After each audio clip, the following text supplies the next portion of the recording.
What's up everyone, and welcome back to the MMA Buzz. Let's get into today's story involving Paddy Pimblett and Tsarukyan as Pimblett prepares for his upcoming UFC 324 matchup against Justin Gaethje. His rivalry with Tsarukyan continues to heat up, and it's clear Arman is still very much on his mind. Before we go any further, make sure to drop a like on the video to support the channel. Over the past few weeks, Pimblett and Tsarukyan have been trading verbal shots at every opportunity, both on social media and in interviews. The tension escalated even further last night when Paddy appeared on Sky Sports and delivered some of his strongest comments yet. During the interview, Pimblett openly criticized Tsarukyan's fighting style, labeling him as boring and questioning how much interest fans actually have in seeing him compete.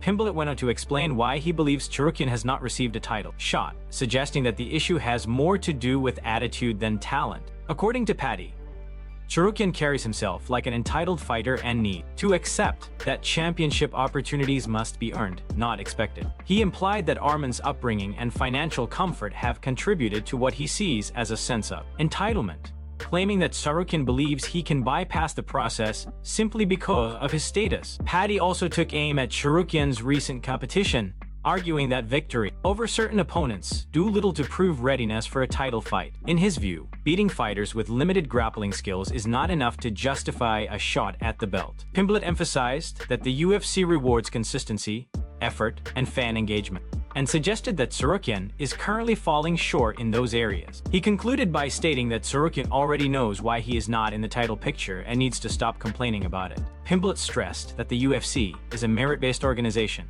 not a place where fighters are handed opportunities.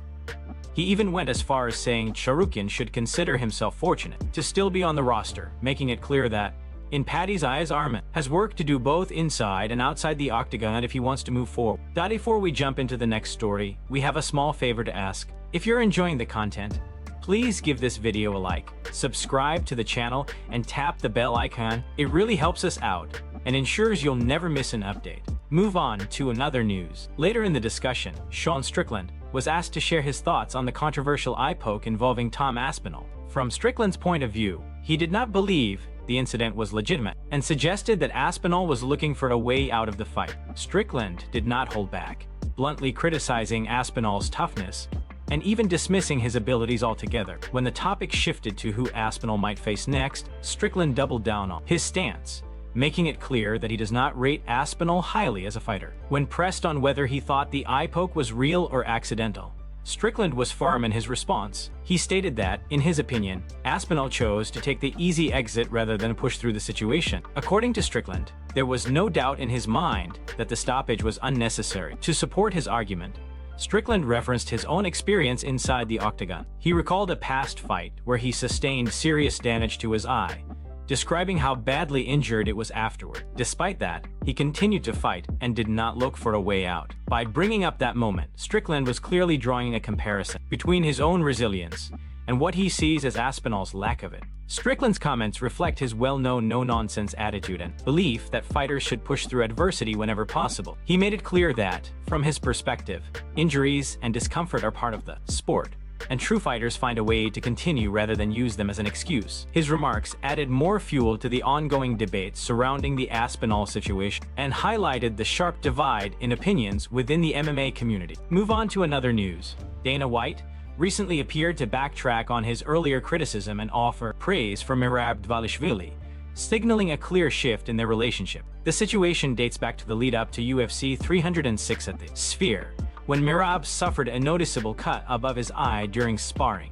Without much thought, he posted the injury online, a move that raised concerns about potentially jeopardizing the fight. The incident drew comparisons to Charles Oliveira, who was once pulled from a title fight against Islam Makhachev due to a cut near his eyebrow. Merab's decision to share the injury publicly did not sit well with Dana White. At the Contender Series press conference, White strongly criticized the move, expressing frustration with fighters who reveal sensitive information from training camp on social media. He emphasized that while the cut itself was minor, posting it was unnecessary, especially against a precise striker. According to White, putting that information out there only creates a clear target for the opponent, something he described as extremely careless. The situation escalated further a week later when Merab posted another video, this time showing himself cutting out his stitches using what appeared to be garden shears. This prompted another reaction from White, although his tone had shifted. Rather than anger, Dana suggested that Merab was likely joking or intentionally provoking him. He pointed out that proper medical scissors are small and designed to avoid injury, unlike the oversized shears Merab used, which made the clip seem more like a prank than a serious medical moment. Despite the rocky start, it now appears Merab has earned Dana White's respect. In a recent interview with bull rider Dale Brisby, White admitted that their relationship was tense at first, but said he now has nothing but love and respect for Merab. He praised his toughness, work ethic, and willingness to stay active, noting Merab's desire to fight multiple times in a single year. White also acknowledged that the respect seems mutual, based on Merab's demeanor and attitude following his fights. In the same interview, Dana expanded on his philosophy as a promoter, explaining the importance of making big fights when the moment is right. He stressed that opportunities in combat sports are fleeting as fighters age, get injured, or face personal setbacks. When the timing aligns, he believes promoters must act immediately to capture the moment. While the UFC has succeeded in doing this for decades, White admitted that a few major opportunities have slipped away. Finally, Dana White's name surfaced in boxing discussions as promoter. Eddie Hearn questioned the reported fighter pay under Zuffa Boxing. Hearn claimed he was shocked by how low one alleged offer was. While unconfirmed, the criticism has fueled ongoing speculation that Dana's expansion into boxing could mirror the same pay concerns that have long surrounded the UFC. Move on to another news. Alex Pereira and Jon Jones are officially out of the proposed UFC White House card, and the situation has quickly unraveled over the past few days. Pereira first hinted at the news when he posted on Instagram that the White House event was no longer an option for him. Shortly after, he followed up with a video and an X-ray revealing an injury that will prevent him from competing on the card altogether. According to Daniel Cormier, Pereira's withdrawal effectively removed Jon Jones from the event as well. Cormier explained that without Pereira, the only realistic opponent left for Jones would be Tom Aspinall, and he does not believe Jones is interested in taking that fight at this stage of his career. Complicating matters further, Aspinall has now revealed that he will require surgery on his eye, following repeated eye pokes in his bout with Gaethje, making his availability uncertain. Cormier shared that he was surprised by how serious Aspinall's injury turned out to be.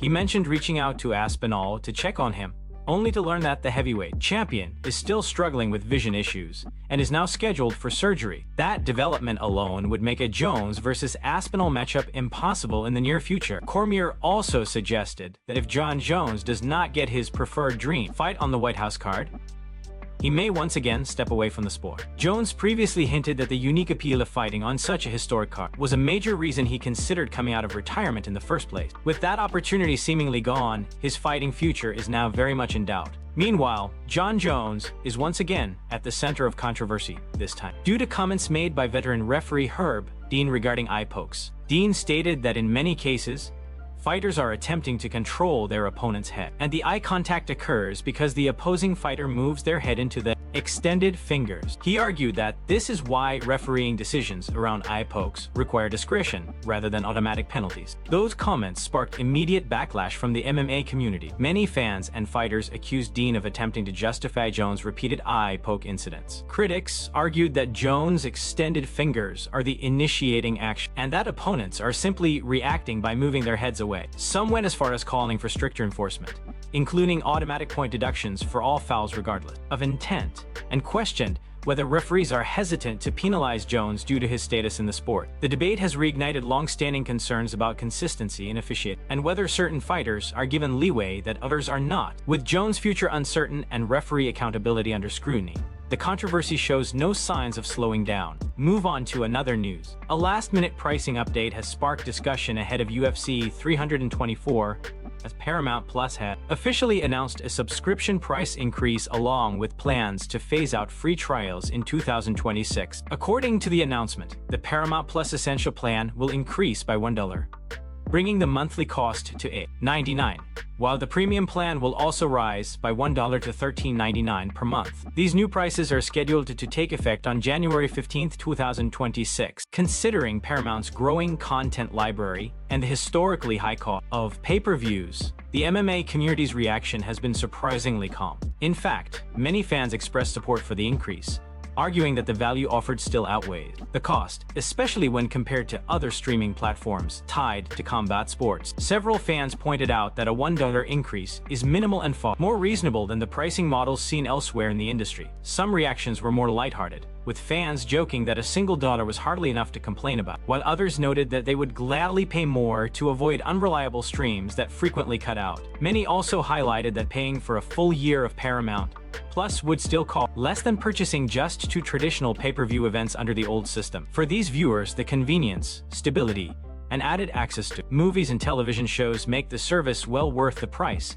However, not everyone was fully convinced. A few fans voiced skepticism, suggesting that this increase could be the beginning of a familiar pattern. They warned that, much like previous streaming services, prices may continue to rise steadily over time, potentially reaching far higher monthly costs by the end of the UFC's current broadcast deal. Others compared the move to strategies used by ESPN, arguing that it follows the same long-term pricing playbook, just packaged under a different brand. Despite those concerns, the overall sentiment leaned positive. Many fans agreed that the increase is reasonable, especially when compared to the combination of expensive pay-per-views and mandatory subscriptions on other platforms. For now, most seem willing to support the change, viewing it as a fair trade for improved access and content variety. What do you think about the price increase? Is it justified, or is it a sign of more hikes to come? Share your thoughts in the comments below. And that wraps up today's video. Don't forget to subscribe and turn on notifications so you never miss an update. We'll see you next time. Move on to another news. Nick Diaz has finally broken his silence following troubling claims made earlier this year by a woman who said she was his former partner. Back in June, the woman posted on social media alleging that Diaz had been forcibly taken by a family member and transported across the border into Mexico, where she claimed he was being held against his will in a rehabilitation facility. According to the now-deleted post, Diaz was allegedly drugged during the process, had made multiple attempts to leave, only to be returned by authorities each time. In response to the growing concern, personal trainer Jose Garcia recently shared a video message from Nick Diaz addressing the situation. In the clip, Diaz reassures fans that he is safe, says his family is taking care of his home, and explains that he is currently focused on improving his health. He adds that he expects to be back home soon. Garcia reinforced that message in the caption, stating that Diaz is in better health and has been clean and sober for nearly a year. Despite the update, questions remain. Many fans are wondering why Diaz did not post the message himself and whether he currently has access to his phone or social media accounts. Others continue to speculate about the original claims, given Diaz's absence online and the unusual circumstances surrounding the situation. Concern over Diaz's well-being has been building for some time. In 2024, he appeared on Cameo creating personalized messages for fans, and many viewers noticed that he looked noticeably unhealthy, extremely thin, and possibly under the influence of medication. Shortly before his scheduled UFC fight against Vicente Luque, which was later cancelled, Diaz was also seen in public behaving erratically, including footage of him attempting to light grass on fire. Those incidents raised serious concerns about his mental and physical state and ultimately made his withdrawal from the fight seem like the right decision. While the past few years have been troubling, the latest update suggests a more positive direction. Diaz appears healthier, more stable, and committed to recovery, regardless of where he is currently located. His statement about returning home soon has given fans hope that he will regain control of his social media presence and speak directly to the public once again. Notably, Nick Diaz has not posted on his own account since December of last year, making this recent message the clearest sign yet that he may finally be turning a corner. Move on to another news. When discussing his upcoming fight against Justin Gaethje, he made it clear that he believes UFC 324 will mark the end of Gaethje's career. He confidently stated that he plans to retire him inside the octagon and has no intention of relying on wrestling to get the job done. Instead, he emphasized that his strategy is to stand and strike for the entire fight. He addressed critics who assume he will immediately look for a takedown, explaining that many people underestimate his striking ability. According to him, fans laugh when he says he wants to trade shots with Gaethje, believing he will shoot for a takedown within the first few seconds. He firmly rejected that idea, insisting that he will stay on the feet, apply constant pressure, and prove that his confidence is justified. He went on to describe the stylistic matchup, pointing out that Gaethje is primarily a boxer who relies heavily on leg kicks, while he sees himself as a complete MMA striker. He explained that his skill set is not limited to one discipline, such as boxing, Muay Thai, kickboxing, taekwondo, or karate. Instead, he believes his ability to blend all aspects of striking within MMA gives him a significant advantage. He concluded by saying that when the fight unfolds, fans will understand exactly what he means. He expects viewers to be surprised by how competitive and effective he is on the feet, confident that his performance will back up his words. With the fight still more than a month away, the debate is already heating up. Who do you think comes out on top at UFC 324? Share your predictions in the comments below. Move on to another news. Strickland went viral after fighting 3 people at the same time during a live stream appearance last night. Strickland joined popular streamer Adin Ross on Kick, and the broadcast quickly turned chaotic, delivering several unforgettable moments that caught the MMA world's attention. During the stream, Strickland stepped into an octagon-style setup and sparred against 3 opponents simultaneously. Former UFC champion Rampage Jackson was also present, offering instructions and encouragement to the group as they attempted to pressure Strickland together. The idea was for all 3 to rush him at once and overwhelm him with numbers rather than skill. Despite the disadvantage, Strickland remained calm and composed. As the sparring intensified, he began pushing forward aggressively, cutting off angles and landing clean shots. At one point, he unloaded with sharp combinations that overwhelmed his opponent, ultimately knocking out 2 of the 3 participants in quick succession. The moment stunned everyone watching and immediately shifted the tone of the stream. The reactions from those present ranged from disbelief to respect. After the exchanges, praise poured in for Strickland's toughness, composure, and experience. Even those who stepped into the cage with him acknowledged the gap in skill and commended him for putting on such a dominant performance under unconventional circumstances. The segment served